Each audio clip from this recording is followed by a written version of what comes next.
And here in front of me I have Etna Brannigan.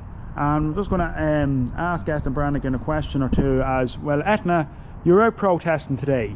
So can you please tell us as to why you're out protesting today, and if you could tell everyone what's it all about as well.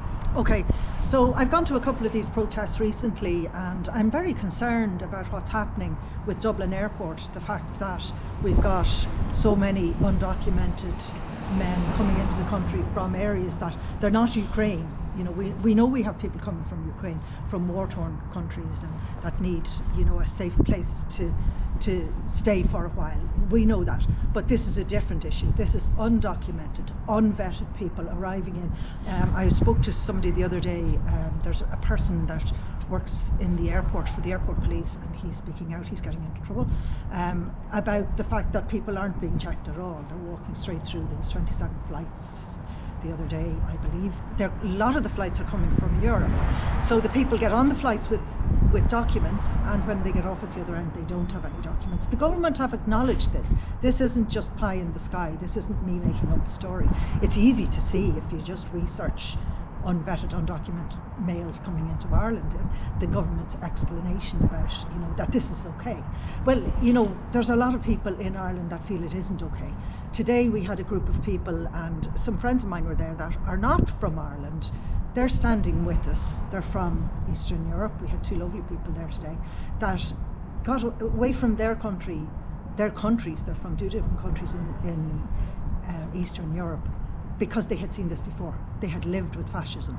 They had, you know, where the people have no rights. The government tell them what to think and what to say, and you're not allowed to speak back. And they had undocumented people coming to their country, and it became extremely dangerous. Like Sweden, you can see the stats from Sweden that they opened their doors like we are doing at the moment, where people were undocumented, and we're basically giving people new identities. So we're getting the Larry Murphys of the world, very, very dangerous people.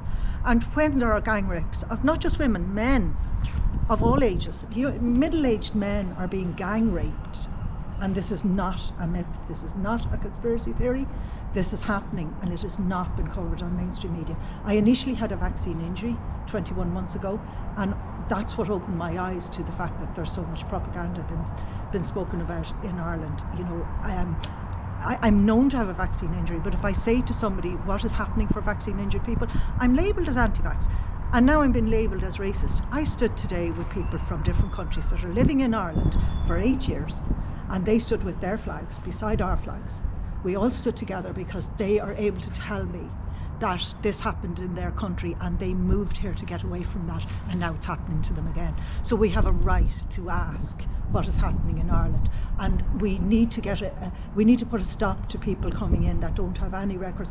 The EU have a directive on how you allow immigrants to come into your country, and the Irish government aren't even following those.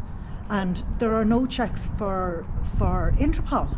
You know, known criminals could be coming here, and it's the fact that we're not being told. We're not getting any information. If we ask any questions, we're called racist, and that's not fair, because I'm not a racist. I was standing with my friends from other countries today. They held their flags beside the Irish flags. We all stood together as concerned people that are afraid for their children. And thank you very much for asking me. Etna Brannigan, we'd like to say thank you very much for this interview, and it's been a pleasure. Thank you.